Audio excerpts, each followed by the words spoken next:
qualification y'all put in this audit. I want y'all to fully explain that so everybody understands it.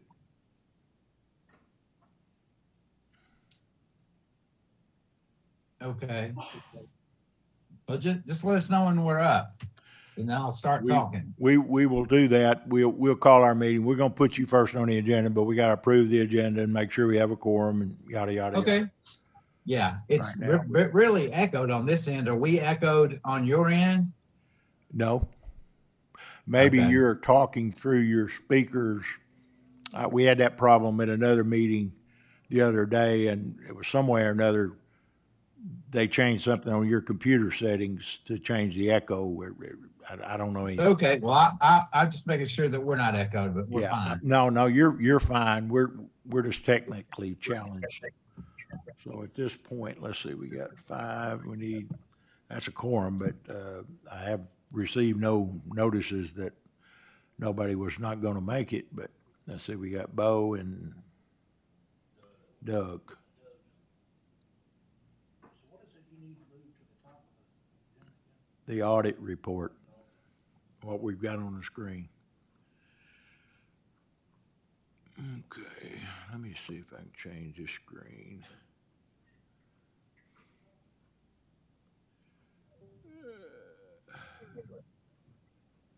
Got too many things open.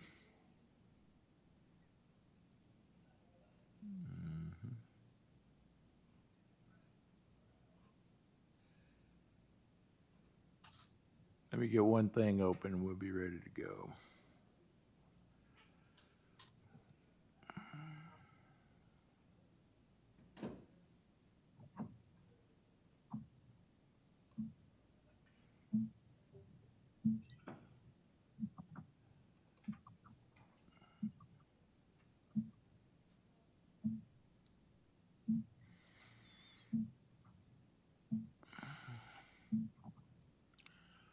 Okay, we're not streaming yet, so you've got to hit the stream button, so go ahead and hit it. Okay, we're going to call to order the meeting for the June 15th board meeting of the Washington Water Authority. We'll begin with a roll call of the members. Mick Wagner's here. Larry DeLozier. Here. David Bollinger. Here. Nathan Prince. Here. Howard Carter. Here.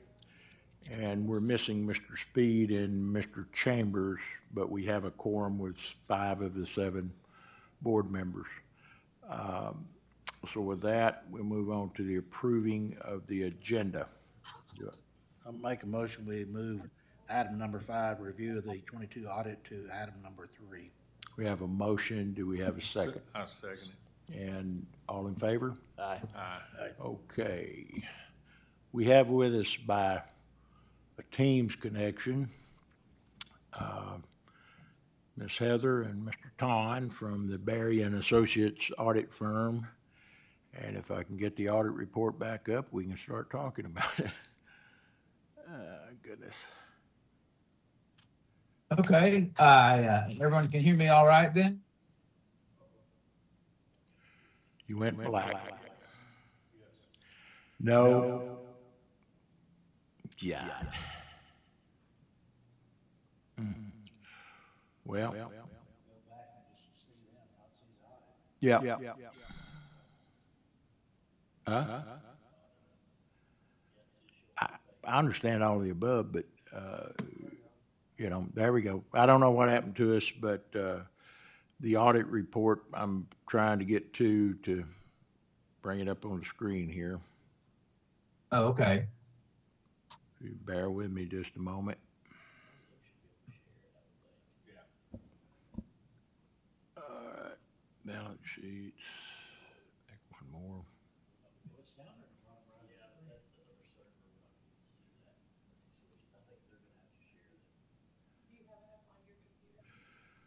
Yeah, it should share it. It's on my computer, so. Now we got echo. And they can't hear us. So go back. We're just gonna have to look at it. And they just said they couldn't, but anyway, whatever. I mean, I'm not the one controlling it. Go back to where we're showing them. I didn't like this.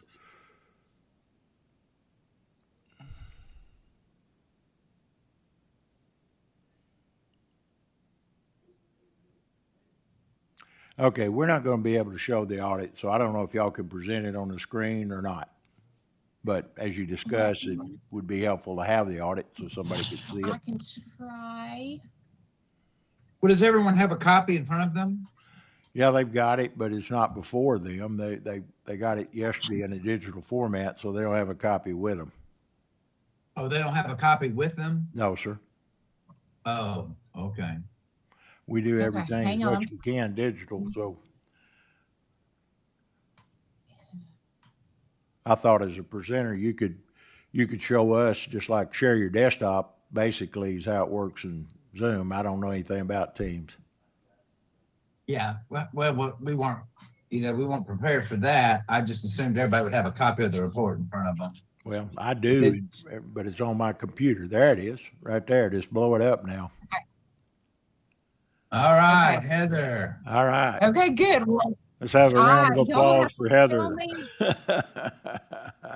where Okay, to go because I can take it away, screen Mr. Khan. Can y'all see that? Yes, sir. All right. Isn't that technology great? It is if you know what you're doing, but I ain't got a clue. Yeah, that's why Heather's here. Not because she's far more talented than I am. Right. Usually in these meetings, I just hit the highlights of the report, things that I think are of interest. If anybody's got any specific questions, we will try to answer them. And if not, if you could just send us an email, we can ask them, answer them more specifically. Con, Yeah. excuse me for interrupting you, but this is Mick Wagner. I would like you to go in detail, the first page on the auditor's report where you speak Yeah, of that's what I'm qualified going to opinion. do. Okay. Yeah. All right. Take it away. Yeah, man. This is page 1 of the report.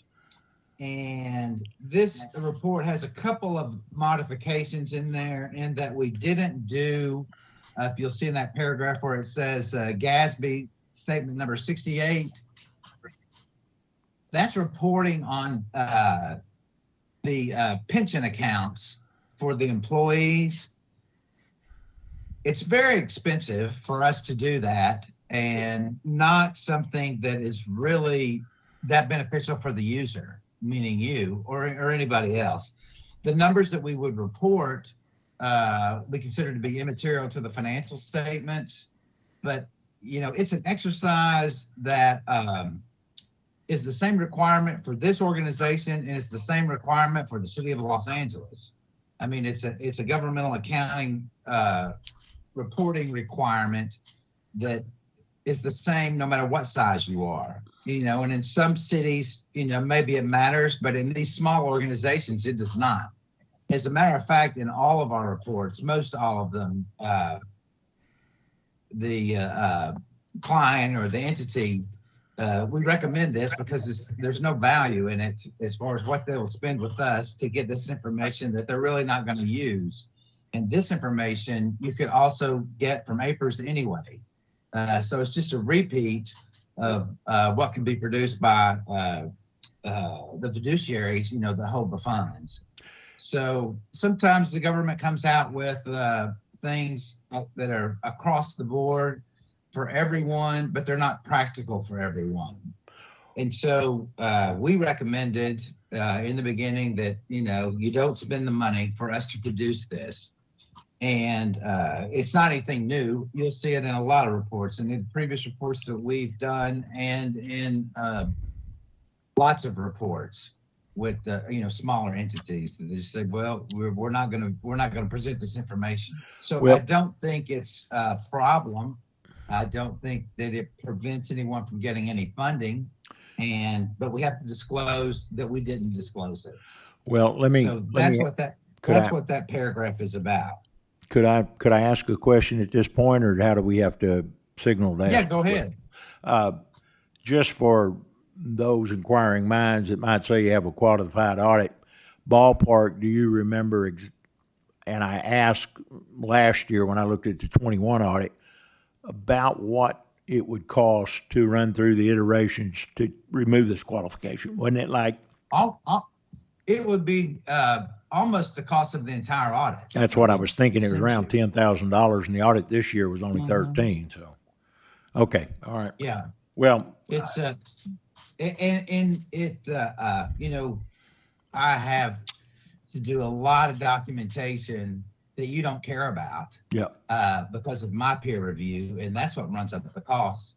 Not to mention just getting the information. But like I said, it's that particular standard is not practical for this organization. It's not practical for most small organizations. okay. And so I gave you that option. Maybe some firms would not give you that option and tell you that it was required or that you needed it. And there's some truth in that, except I think you have an option that it's required, but you're not going to do it. And we consider it to be immaterial to these financial statements. I've never had a problem, but I have a hard time charging what it's going to cost for some information that you're really not going to use. And that comes up from time to time, you know, governmental accounting. And so just as long as you say you didn't do it, is really what the most important thing is. This report does not include that. And, you know, that's information that you could get from the actuary and the trustee anyway, you know. Would you mind, just for our records, if Heather or somebody could send us a link to where that information is without us having to hunt through the APRS web file, for anybody, and then that way, if anybody wanted to look at it, they To could. make an inquiry about, Sure. you know, this, yeah, we can give you the number, the telephone number. No, and they the don't have it contact. on web. They don't have it on the web, so we could just access that way. Well, I don't think you're going to get it in the same content that you're going to get it on an audit report, but you could refer to this paragraph Yeah. and say, can you provide me this information? Okay. All right. That's what I would do and see Okay. what you get. Very good. But that's how I would refer to it. Okay.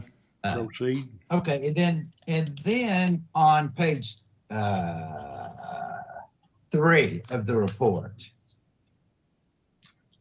also there is required a management's discussion and analysis that has statistics and information about the entity that that management provides. And this year it wasn't provided, so it's not incorporated in this report. In previous years, you'll see the first few pages of the report, it shows some graphs and various, not financial information, but it's got some history on there. Excuse me for a But moment. management prepares that. And anyway, it's not included in this report because Well, we didn't get that information to put in this report. For the record, since we are streaming on YouTube, Mr. Berry, the reason that was not provided by management this year, none of this management was in place for the year that's being audited. So going forward, we certainly wouldn't have no problem, but that's why it wasn't presented. So for those on YouTube land that's listening to this meeting, that's the reason it wasn't provided. Okay. A lot of reports don't have them anyway. You know, this particular entity was diligent and doing that in the past, really only because there was a year, I can't remember any names or any circumstances, but we had somebody in the general public that seemed to be making something out of nothing. And so in the years past, they said, okay, we're going to be absolutely perfect with all our information. That was before this pension thing came up.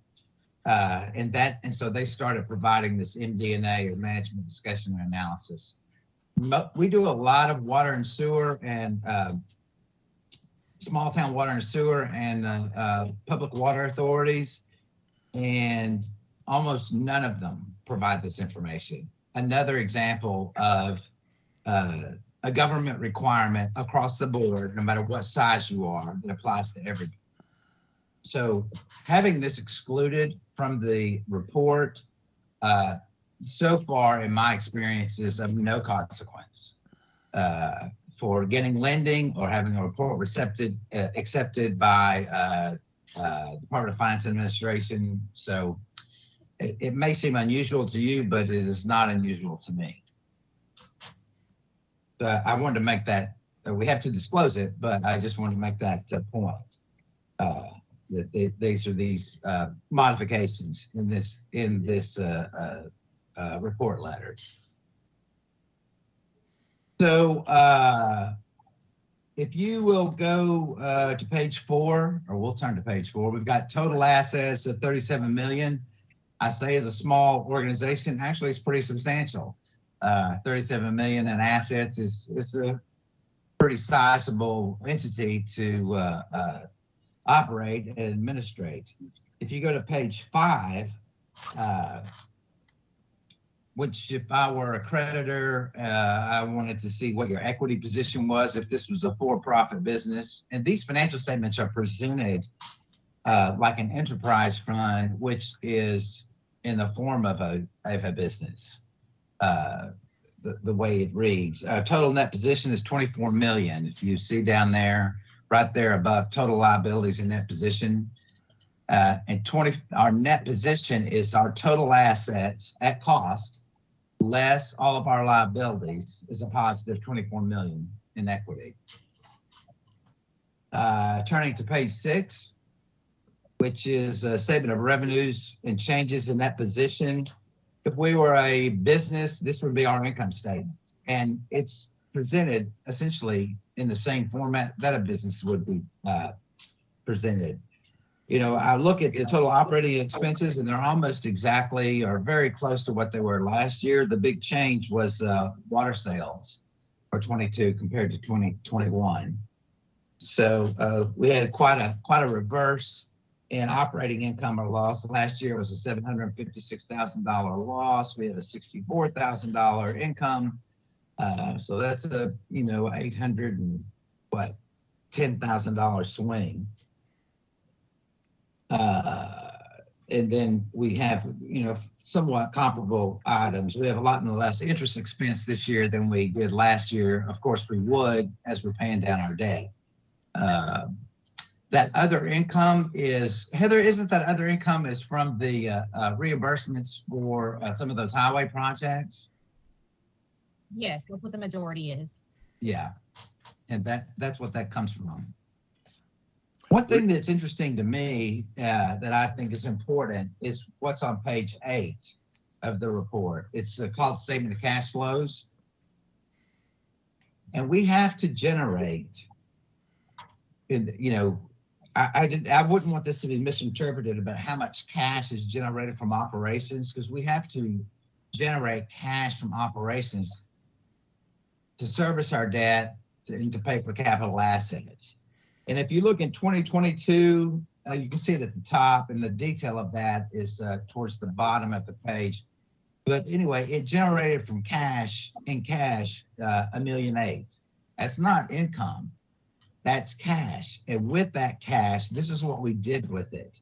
We bought some capital assets at 210, but we used most of it to service our debt, you know, to pay for principal and interest on our notes. And then we paid for some work in progress as well. So of that $1.8 million in cash that was generated from operations, we used $1.6 million of it for capital and debt service.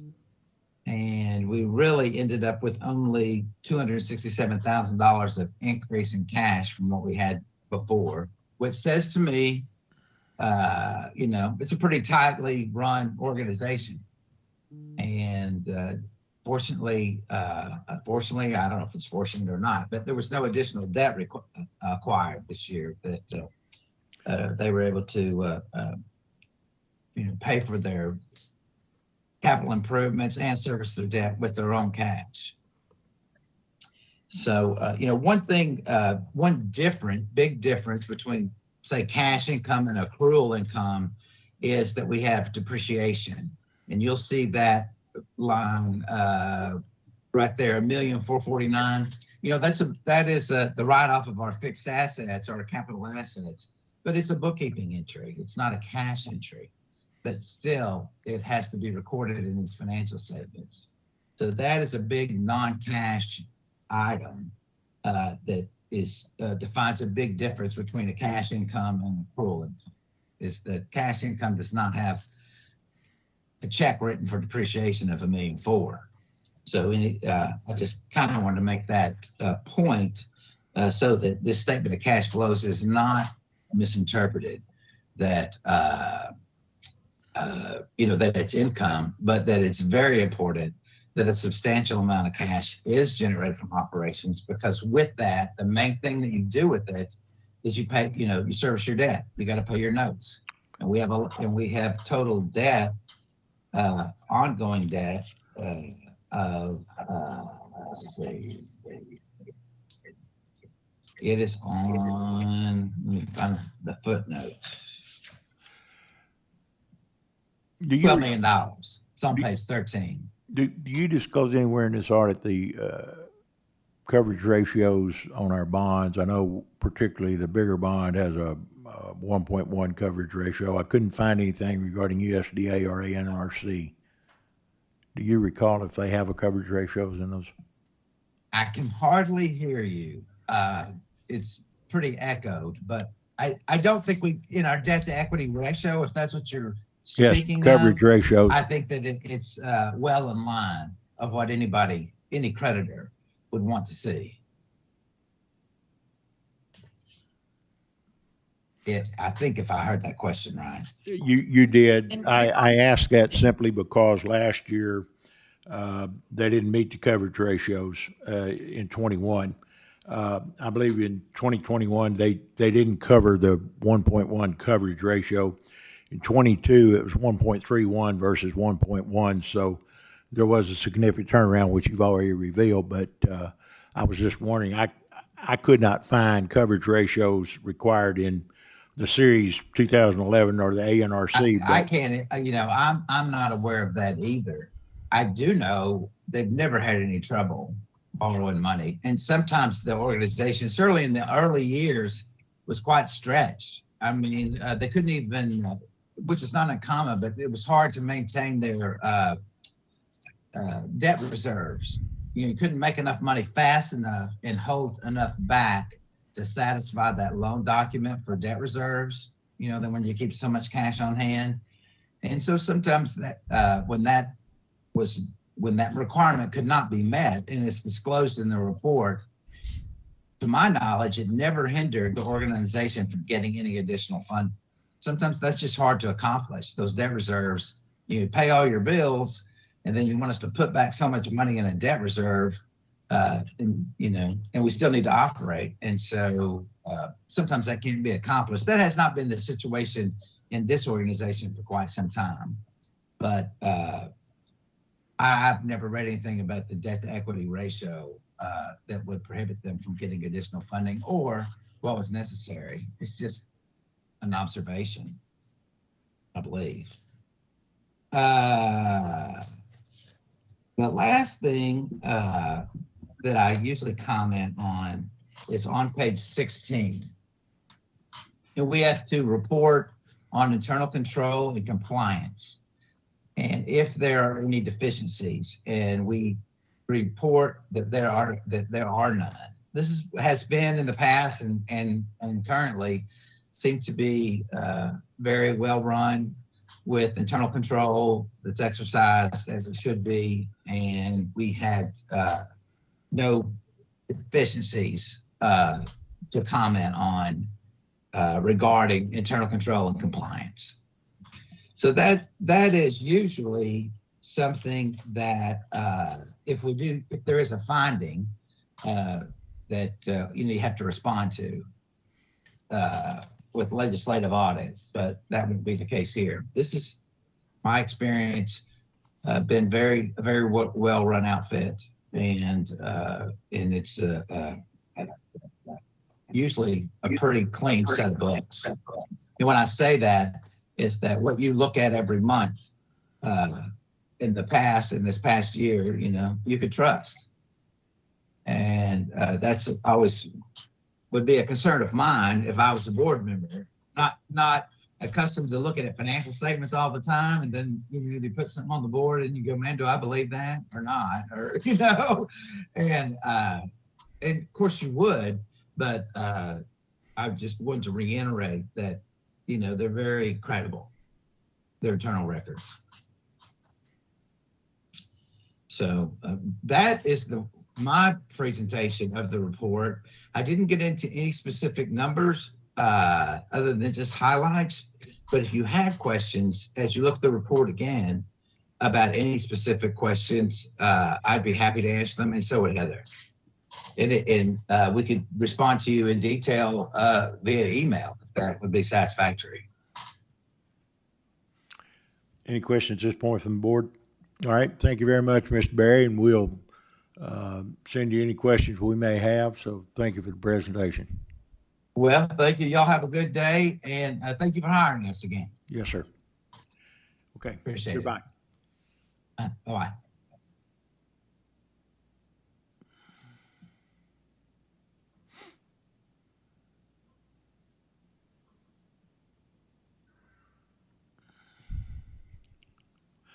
Okay, we're back.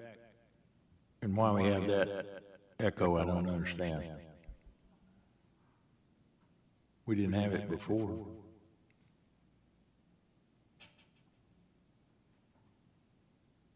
Maybe you need to disconnect from the other computer, I don't know.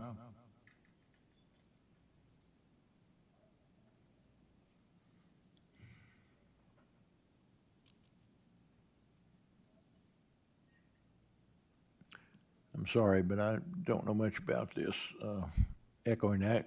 Anyway, the echoes went away, but now our screen's upside down. I don't know what that was on your side there because I didn't do anything. When the echo went away, the screen goes upside down. So maybe I'll just stand on my head the rest of the meeting so I can read it. Now the echo's back. So.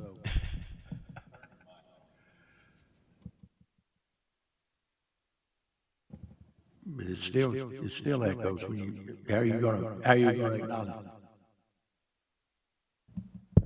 Echo.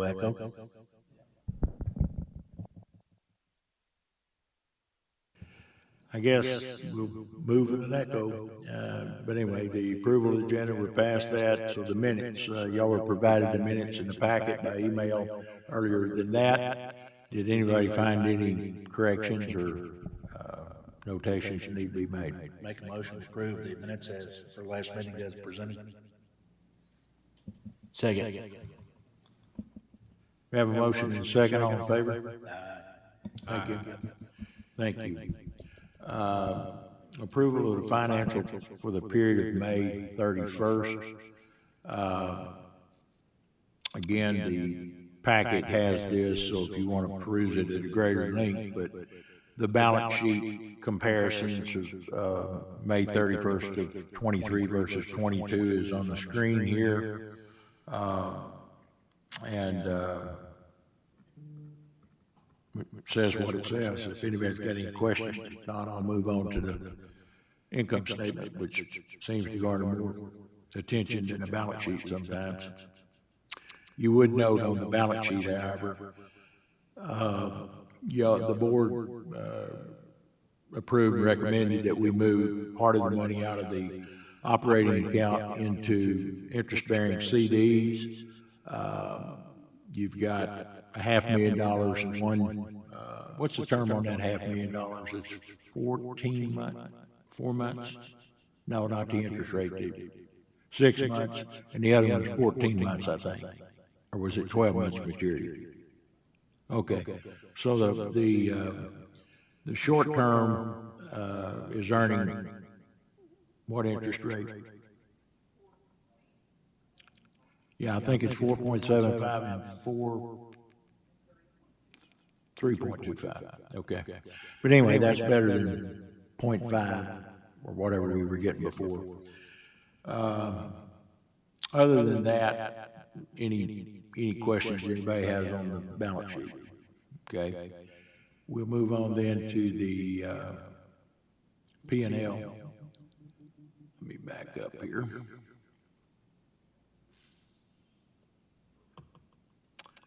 All right. Actual versus budget. I don't know why it displays like that. But, total income, versus the budget is down. I will remind you, historically, we're not in the highest volume. So even though the budget that was put together, I don't think took into consideration any seasonalities. They just took a straight line.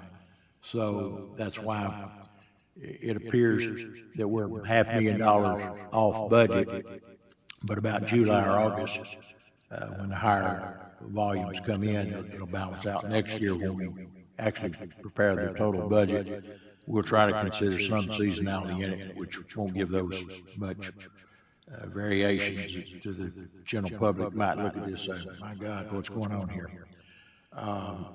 Same applies flowing down through the gross profit throughout the income statement.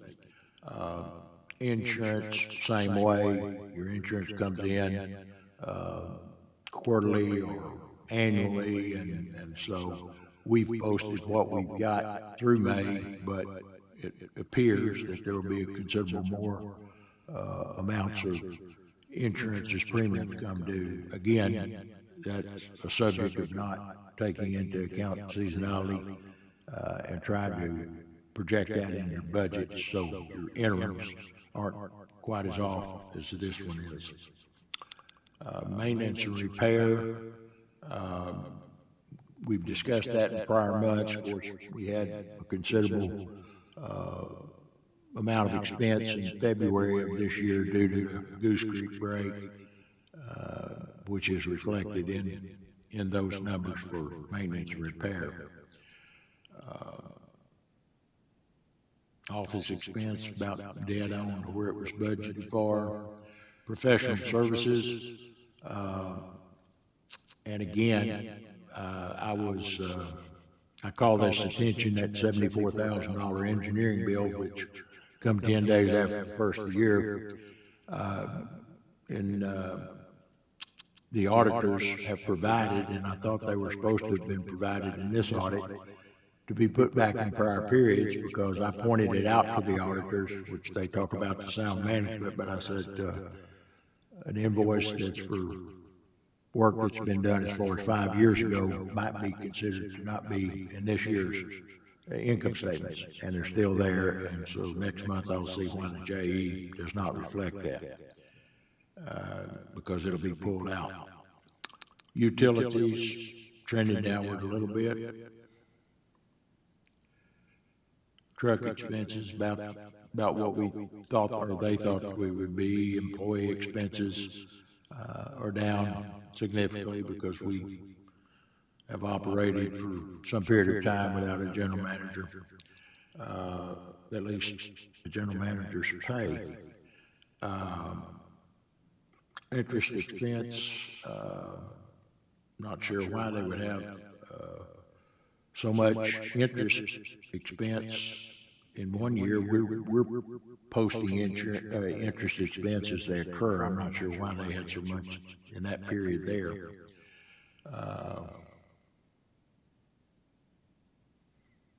Part of the things on payroll expenses, they've got total payrolls here, but they're lumped last year, so there wasn't a line item breakout, which should be in any budget, but they weren't in last year's budget, and roll forward like this year. Other income, Can I point out something there? sure. Is that interest income, 26,000 versus 3,000 budgeted? Is that result of us putting that stuff in the CDs? Not totally, but, you know, as a general rule, you know, interest rates have come up across, and what the banks were paying on their cash balances was already higher than it was the prior year, but the reason we put them in the CDs, we were earning anywhere between 0.5 and 1.25, and now the interest rates that we're earning on CDs are about 3 times that, or 4 times that. So that's not all of it, but partially. Depreciation, we moved that down at the bottom because a lot of people, me included, looks at it and says, a net operating expense, typically your depreciation is above that, so you show a net operating expense loss. After discussing it with our outside accountants, we thought it might be easier to look at a net operating line above there, and then your other income below that, and your other expense, and include depreciation there. Bottom line, it still comes up to net as a loss, but when you look at your depreciations of almost $600,000, and take it away from your others, that's why those numbers are like that. Any questions?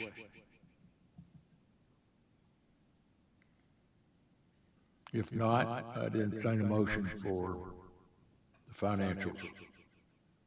I make a motion that we approve the financials as they are. Delozer makes a motion to approve the financials as presented, and second by Mr. Carter. All in favor? Aye. Thank you. Okay, managers report.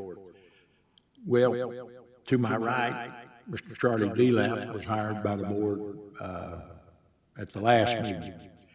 And I can honestly say at this point, he's almost had to use a snorkel to survive for the first month, because he's finding out a whole bunch of stuff that probably should have already been addressed, but he gets the honor of doing it. So I told him that until he has a full grasp of what's going on, I'd be glad to try to present what's been happening.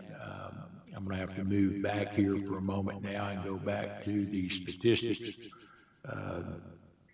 and water loss report, which gathered a lot of attention last time we talked. And what we were trying to do is develop a little bit more than just a snapshot, but you can look at historical. So as you can see, water loss is the first thing on everybody's mind, as we've talked about.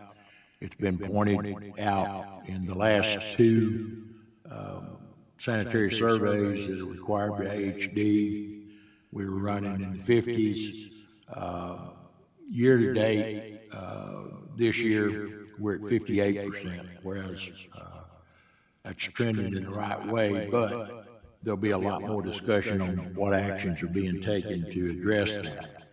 But the bottom line, I think one should just say is we're still losing lots of money. And while Mr. Auditor there said a while ago we got plenty of cash and everything, I don't know. Maybe I'm looking at this a little different than him, but anytime you're losing that much water, I don't consider it a tightly run organization. But I'm not an accountant, thank God. Active connections, we're last month at 7,800. Of course, that doesn't count any meters that are inactive and whatever. I would also say the new accounts, I'm going to question that number a little further, but I looked at it when this comes straight off our accounting reports from our billing cycles. And I don't think we connected 138 new customers last month. We're going to go back and look at that. I think it's looking at a connection maybe as if somebody moves out of a house and somebody else connects. I don't think it's actually a new connection, so I'm going to have to qualify that and want to make point of that if somebody looked at it and said, hey, look at that. We also added at the bottom an average gallon. If you just took a straight line calculation of water sales divided by number of connections, the average connection is using about 4,400 gallons a month, which we're going to try to refine that, Because certainly if you got some commercial, which we do, commercial accounts in that, that's gonna make your average. The last time I looked at AWWA standards, I thought they considered, and maybe our engineer can speak to this better than I, but it seemed like a house of 3 people would use 3,500 gallons or something in that nature. Is that ballpark, Mr. Gregory? Thank you. It's been a while since I've looked at those numbers, but that's what I was thinking. But anyway, that kind of covers the statistics report. I want to give kudos to our new GIS personnel from Garvard. I think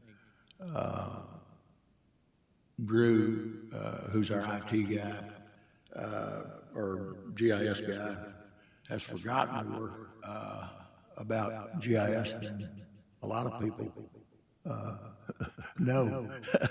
He is special. But anyway, pass that on to him if he sees this, because it's been quite a pleasant learning pattern with him. But I'm trying to bring this up as I talk, and sometimes I can't talk and chew bubble gum. So let me get this up.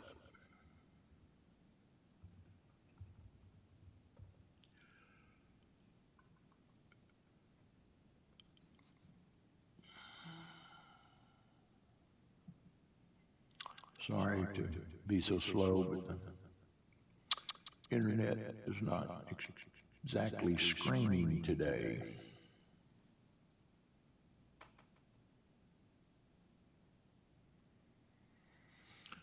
I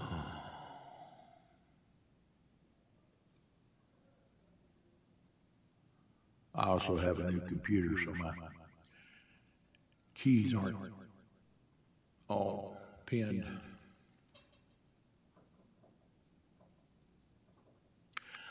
Okay, I don't know how often y'all look at this, but of course, we are ever increasingly dependent upon having easy to retrieve data. And what's happening right now is the internet is crawling in this building for some reason. But what you see now, when you hit our homepage, all the blue lines previously had been colored. Of course, there's so many colors in the rainbow, and if you're like me and half colorblind, what we've now done is they're all blue, and I'll show you how those change when we drill down into this. In addition to the green boundary being our service area, and I'll note in the upper left, y'all had approved ceding that territory to the city of Conneetown because we had no connections in it, and it made no sense since they had a pipeline running right through the middle of it. So that's not showing, whereas in previous views of this, you would see that. But you also note that you've got some, what looks to me like brown areas, and I wanted to explain a little bit about those. Currently, our engineers are updating the hydraulic model for our system. But prior to us coming on board, I learned that there were some areas that, at least in the minutes, there had been some moratorium of any new connections at all. And we'll talk about that. But primarily it gets into it that with the line sizes that were there, perhaps some of the volumes that were in the lines, they couldn't take on any more new customers. So that's what's represented in the brown areas. Now, in addition to those colors, you'll see some tan, green, I don't know what color it appears to you, but the lighter shaded areas. Those are called caution areas. Well, the caution means that, again, volumes and pressure predict or predicate what we can do. And in those areas, before we add any new customers, you look at it very closely because we're almost maxed out. Now, if you drill on down, as we were talking earlier, a lot more things liven up down below you. But the blue pipes, when you zero low enough, you can see at the corner there, that's an 8-inch line, and you'll see all over the system, there's a 3-inch, and here's a 2-inch, and when you see, that's how you determine your line size. But the main thing, you don't have to keep looking back and forth to the legend, which is on the right, to determine what those are. So that's just the first step, but I want to take an opportunity to say that, you know, there's GIS systems and then there's real GIS systems. What we were dealing with before was a very meager system, to consider that this has been online for 10 years and is only, and everything I showed you was new that was created in the last 30 days. But the systems that are in place, I'm not, well, I'd be ashamed to present it. For an example, the M there indicates it's a meter. Most GIS systems that are developed properly, you can come to that. If you click on it, you get the attributes of that, which will tell you the meter number, the meter size, when it was put in place, and a host of other data. Fire hydrants, I don't have one up there because they don't have many fire hydrants, but you'd know when it was exercised last, you'd know what the flows are in it. So there's just a host of data, and that's one of the things that we are working very closely and making really good progress with the Garver individual I mentioned earlier in Conway. And it's amazing because one of the things that was killing me when people come in, you know, they reference a parcel number. Well, I can guarantee you, you know, switching between this and the county assessor's office, what I have to. Well, now you can see not only the parcel lines, but you can click and see who it is and the parcel numbers and the whole 9 yards.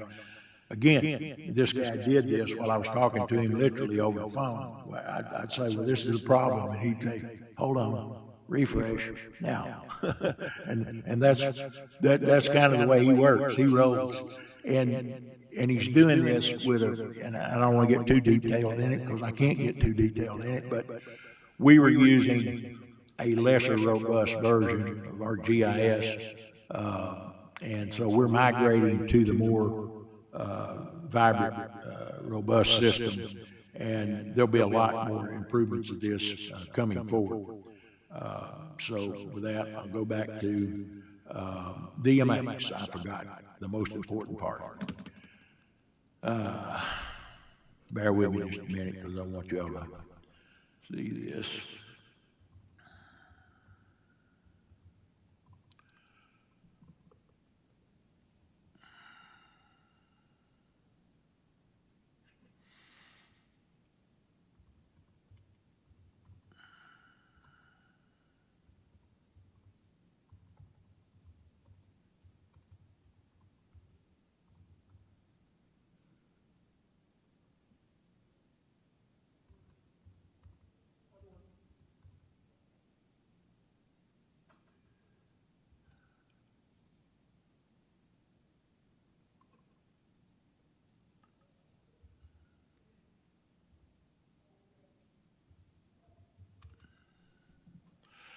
Well, let me see. When in doubt, go to the cheat sheet.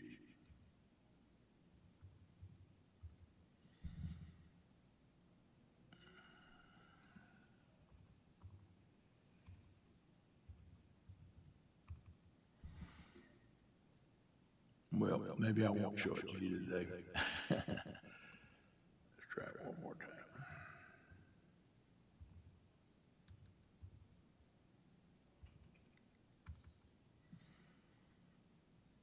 Maybe.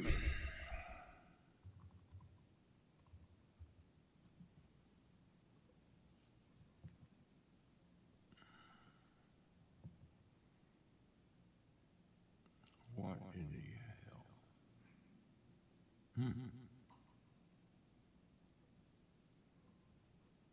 Oh, that's the wrong place.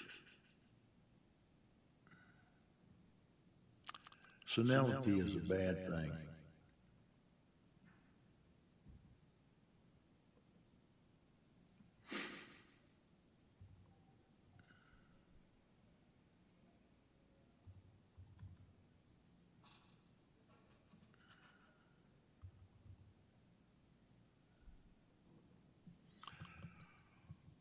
Grandma slow. Okay. Going back to the map for a moment, and as we zoom out,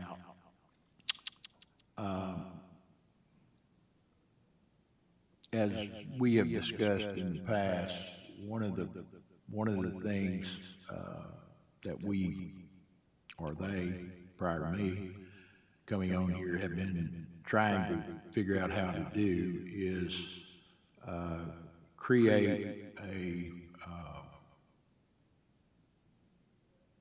I don't know why he's grayed that out. Maybe I'm not going to be able to show it, but in what's that? Yeah. EMA levels. All right. We have smart meters that were put in place, and so what we did, for an example, this DEM distribution meter, before they didn't have the ability or hadn't figured out how to assign certain meters to the DMA. And so what you were dealing with is, although you had this software that we've got, it was really useless because you could not, to some degree, because you could never determine the total amount of water that is going into a specific zone. But if you will indulge me for a moment, zone 1, which I just showed you, is right here, okay? Now, if we click on zone 1, since we have properly associated them now, you can look at a comparison of how much water went into the area versus how much water got built out of that area. And so in this particular zone, good news is it appears to be pretty tight in the fact that it's only got a 17% water loss. Now, don't get happy, because as we go further, it's not going to be too bad on zone 2, as I recall, either, because we're looking at it on a day situation. Let's just look at it on a month or a year. You can see, again, these are prior months, but let's look at it from a year standpoint, because we retain, even though they haven't been able to associate this with a DMA, it was the meters in the field were still keeping a memory. So in 2022, this zone had a 25% water loss, which in a system as big and as spread out as ours, I don't think most people are going to say that's atrocious. But even though it's lower, it's higher this year than it was last year because it's 35%. So, but wait, it's kind of like a ginseng knife commercial. There's more. When you go to zoom in on zone 4, get your crying towels out. That's Weddington Woods, and everybody was saying Weddington Woods is bad. That's an understatement. As you can see there, in year 2022, out of, according to the upper right, left corner, 341 meters, there was 136 million gallons of water unaccounted for. So we've got some work to do. So let's talk about what maybe we're trying to do as we speak. The first thing that we ask ourselves is, even though we don't have smart meters, but in about half of our total territory, we've got plenty to work on right there. So At some point, we'd like to have our whole system set up like this, but right now, we've got 7 distinct zones. And I think when it's fully built out, you may have 16 or 18. But dealing with what we've got right now, obviously, we've identified the zones. But if you take, there's 2 or 3 more zones, not quite as bad as the Section 4 Weddington Woods area, or Section 5, I'm sorry, Weddington Woods. I mean, you can screw down on this long, Section 5 and Section 4, so that's 4, the number 4 is hid behind that tank icon. Section 5, DMA 5, DMA 4, okay? And so, what do we do from here? Well, if you take all of the huge water losses you do there and set them aside and then look at the total system water loss, you've still got something to question yourself about. So the engineers and I were speaking, the other water systems that I used to manage, and I think it's pretty much a standard in the industry. When you're dealing with a single source connection or master meters, which our 2 master meters are right here. They're in the south part of the system, that one by Battleground, and I forgot what we call the other one, but we got 2 master meters, 2 connections to 2 ton. Generally, a water system will take the purveyor, in this case, 2 ton, but to keep everybody looking at the same numbers, they will put another meter on our side of that meter just to compare. Is 2 ton billing us correctly? And we're not in any way implying that they are or they aren't. But it's just a general practice. So one of the things that later in the meeting I'm going to ask you guys to approve is the expense to add a ultrasonic meter, which is more accurate. It's the most accurate meter that's out there right now. These are turbos, and or these may be mag meters, which mag meters aren't too bad. Turbos got some problems with them, but whatever they may be, we're putting the most accurate meter that we can get immediately behind that. That's what I'm proposing that y'all allow me to spend the money on. That way, and there has been instances where a master meter is calibrated wrong. Nobody intentionally is doing anything, but it doesn't take very long with the size of the pipes and the volume of water that's moving through here to account for a whole bunch of water and get overcharged. You hardly ever get undercharged, but we just want to eliminate that from the equation. Now, after that, the next thing we're going to be doing is Charlie and the tech service group, as well as our field operations people. We've sat down and talked about, okay, it's like an elephant. You just can only eat it one bite at a time. But we're going to dedicate a 2-man leak detection crew along with a tech service person to that. And we're going to go out there and just start doing everything we can. We looked at hiring a third party. The problem with a third party, as I see it, is they don't have the skin in the game. And yeah, I'm not saying they won't find some leaks, but just for your records, in 2019, this tightly run organization, as the auditor said, spent $179,000 on a contract with a Texas firm to come up here and find leak detection. And I couldn't find in copious review of the minutes of the return on that investment. But if we employ our own people, and we live, eat, and breathe this every day, I feel like we're going to have more positive results out of it. And that's our intentions. And so one of the things, it was addressed, plan of action. I'm trying as best I can to give you that in our leak abatement program, if that's what you want to call it.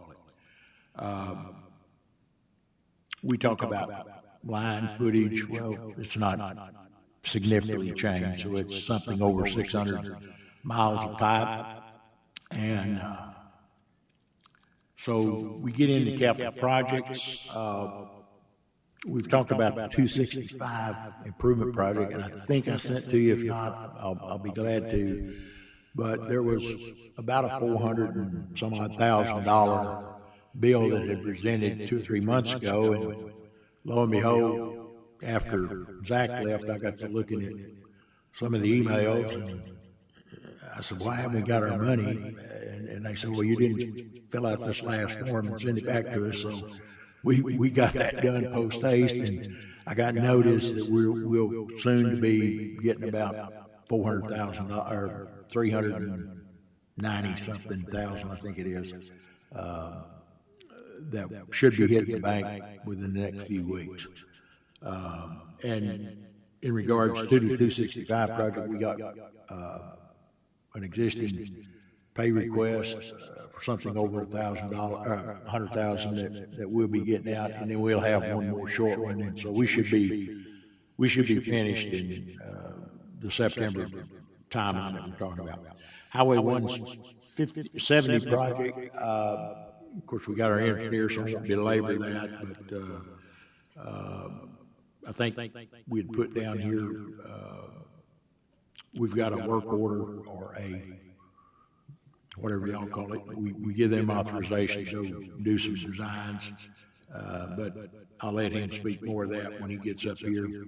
And the Goose Creek crossing repair, we've got an update on that to be acted on later. So with that, I want to turn the session over to Mr. Larry to come up here and tell us what you know about the 170 project. Well, if you don't, get out of here and send somebody in that does. Pressure. Is that good? Oh, I got that coming out. All right, so we had done the horizontal layout of the relocations, got that turned over to the team that's doing the plan of profile sheets. About the time we met on Tuesday, we got information about the property research that had been done, and you guys took all our easements that we were going to get. So I know for the record, he points at Black Hill's representative that sits on this board. yes, and that was very joking, because you all did it 3 years ago or whatever, when this should have been done.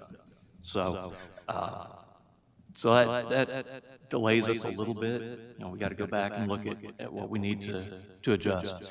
But we're looking at getting preliminary design to you end of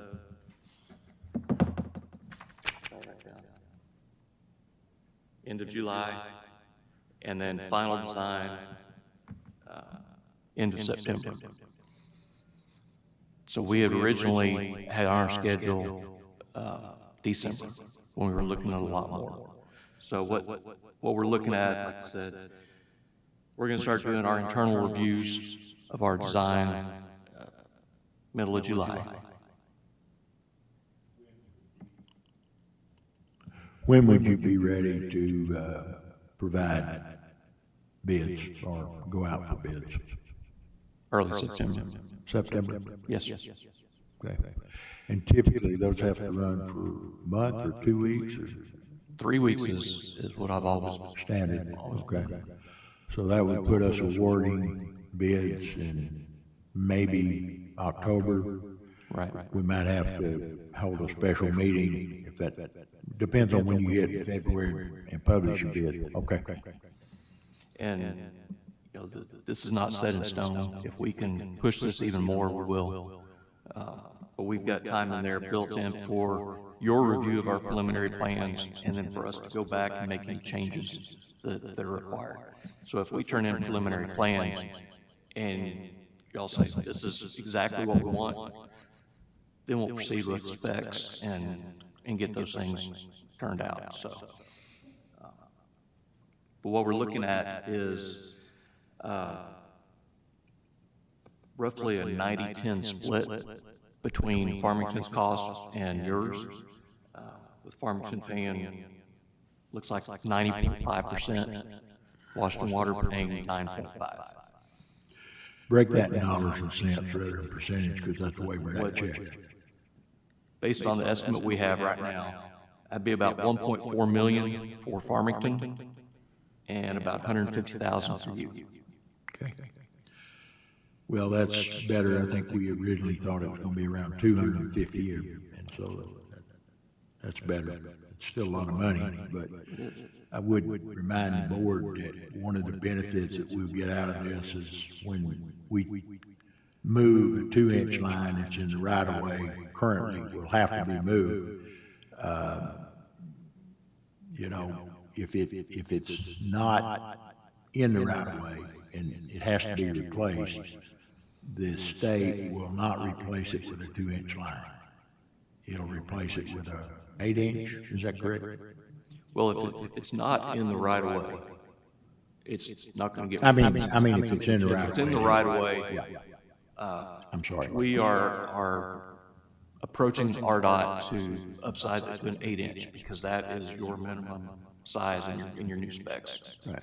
So they have done that in the past. I can't guarantee that they'll do it this time, but we do have precedent for that decision. So we'd be going from, I don't know how many feet of 2-inch pipe would be upsized to 8-inch. And it would be constructed so that could be extended easily at a later date. Right. So, Okay. While we're at it, and I seem to have overlooked it,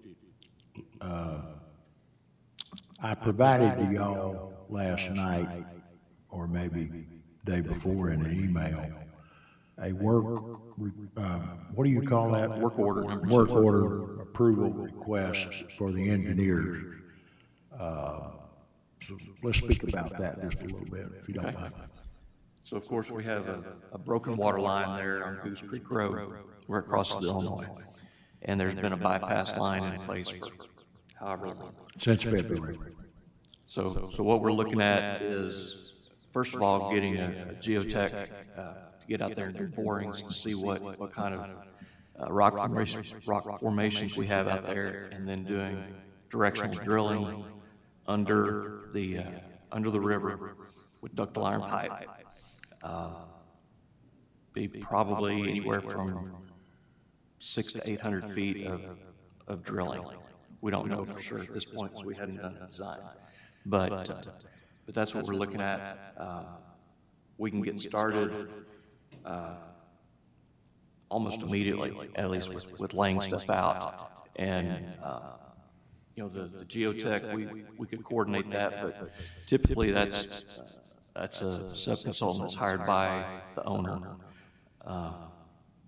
So I don't know if there's a geotechnical firm that you all prefer. There are several good ones in the area, so we can contact them and get them lined out. So we're looking at a fee through bidding of $75,400, and survey, property acquisition documents, environmental, because there's wetlands there in addition to the river, and of course design and bidding through award. So I think the schedule we talked about the other day was getting them started late fall and have this thing done before it gets too cold, before we get another February where it's 15 below.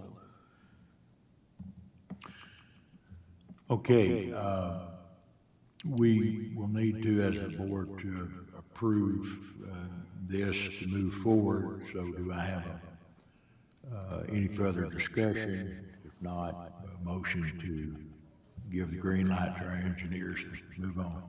Motion to approve the work order? Second. And I'll amend Mr. Bollinger's to approve the work order for $75,400 regarding the Goose Creek, repair project. So we have Mr. Bollinger motion, Delozer second, all in favor? Aye. Okay, thank you, gentlemen. All right, Mr. Larry, as a side note, these gentlemen need to understand, we talked about utilizing the GIS system as a tool and putting data into it. Not only, as you've seen, some of the convoluted approaches has been made for water access, one of the problems that I'm struggling with now, and hopefully you're gonna have some quick answers for me, is we have certain parts of the system, due to the hills and dales and a lot of other things, that we have extremely high pressures, and you've got to have a different setter to deal with those high pressures. Well, I have no way of knowing that right now by looking at what's in front of me. So when someone calls and says, hey, I want that, I can approve it and say, yeah, we got plenty of water there, no restrictions, no moratoriums. But I don't know when we approve it, when it gets to the charges, because that type of setting could be a couple $100 more than a regular one or whatever. I don't know the exact numbers, but hopefully soon y'all will have some sort of a hydraulic on it. So when I pull it up, not only will I know, yeah, you do own the parcels, yeah, there's lines there, yeah, there's no moratoriums. Oh, but you got to have a high pressure setter. So consequently, when you pay your fees, you'll pay more. But anyway. And what we're going to do is go ahead and use the model information that Zach had, which is several years old and not complete, but it'll give us a preliminary indication of areas that this is. It's certainly better than what, nothing. Right. And then as we go, we can modify, build the model based on GIS and get that updated. Yeah. Okay. Thank you very much. Excuse me, while I'm going to correct you for one thing. What you said about Drew, our GIS guy, was a vast understatement. He's forgotten more than any of us ever could learn. Yeah, he's a wizard. I've got to have that. I'm going to start calling him Harry, Harry Potter. Thank you. Thank you. All right.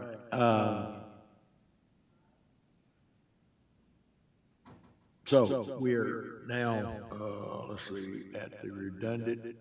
We've got the engineer's update on 170. So let's talk about my request, as mentioned previously, about master meters behind the master meters. As I said, they're the state of the art. Some people call them mass meters, but they're the most accurate we can get at this point. But to put the two in, it's going to be about $12,000. So I'd like board action on that, if you want to do it. Motion to approve, line item 8 as presented. Second? Have a motion and a second by Mr. Prince, motion Bollinger seconds, all in favor? Thank you, gentlemen. I was hoping to have, as I alluded to in previous meetings about the conditions of our tanks, as noted in the last two sanitary surveys by the health department, and requesting that we ought to be doing what we should be doing every 5 years, and that's inspecting inside and outside all your tanks. So you allowed me to engage the Miller Ironworks people that do this across the state, and so they spent almost a solid week up here going to every tank that we had, with the exception of one, which is located on, was it Harmon? No, it was the one by the landfill, Clearwater. Tank 4, I believe it is. Or, no, I don't know. Whatever tank it is by the landfill. I don't remember those numbers. It was discovered that there is communication antennas on our tanks that prevent us from accessing the inside of the tank, so we can't get a complete report yet. But I have been in conversation with Mr. John Luther, with the EMS group for the county, and he assures me that he can have that removed because they're putting in a new system which will not require that to even be there. I told him we don't have a problem working with the county emergency response, certainly.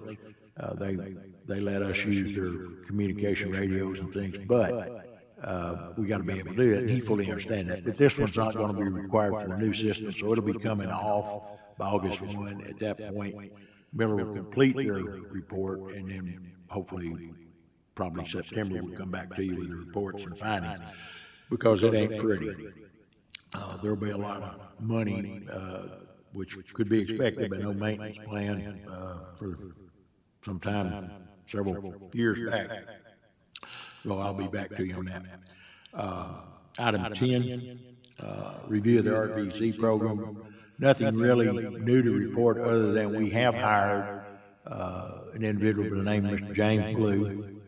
He's came from the water business for the last 20 years, and he'll be reporting to Charlie as the tech service manager, and which includes our inspection groups, and they'll be moving forward as we've tried to on that RPZ. Again, it's not going to make people happy, but we got to do it. With that, I will entertain any comments from the board. Mr. Delozer, Mr. Carter, Mr. Bollinger, Mr. Grant. Couple of things. Okay, I'm sorry. The DMA, the meters, for those, we've got all we need in stock or on the We way. need one more, and we've got a budget amount for that, but it's probably going to be $3,000 or $4,000. We got to get it on the south end of section. Actually, section 7 or zone 7 has two master meters. It's got 7 and 7A, and we've got to put a different type meter in than what we've got, and then that'll be fully functional. And so that'll get us for the north half of the system.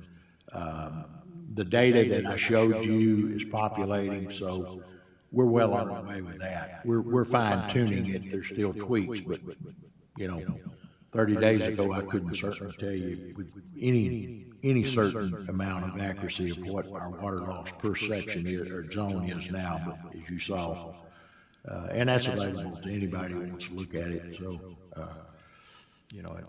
anyway, next question.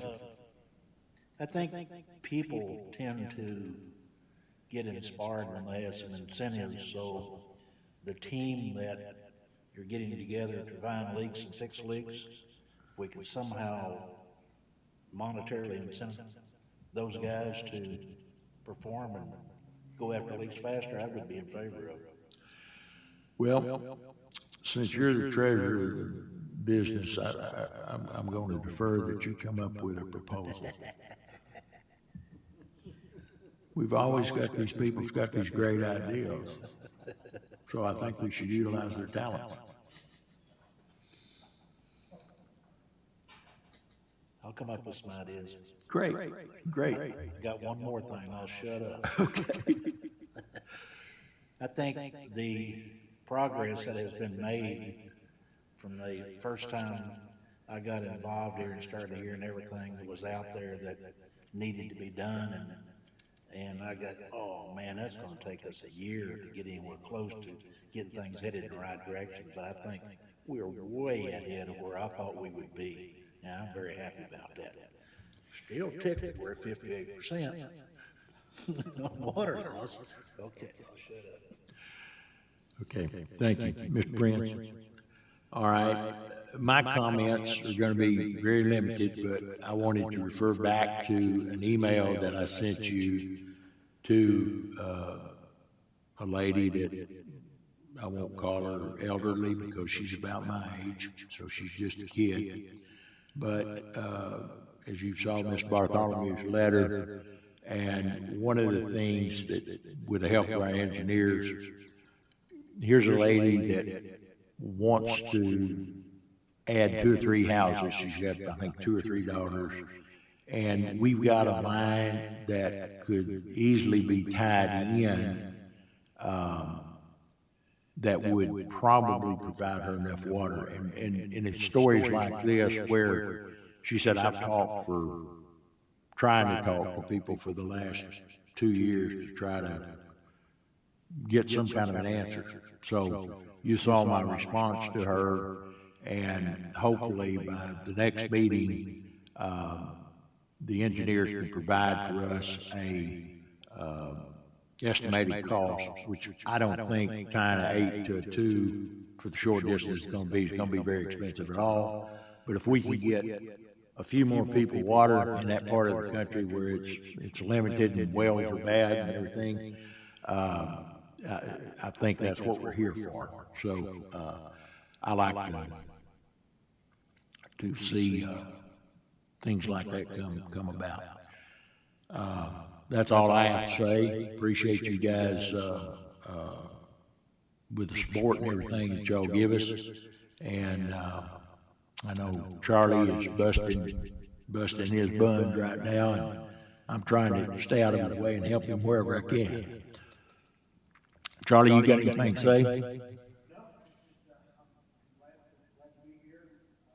Appreciate all the support I've gotten so far. Everyone else on the board, so looking forward to continue to be a vital part of the team. All right then. Well, anybody want to make a motion to adjourn? I make a motion to adjourn. Second. Have a motion, second, all in favor? Thank you.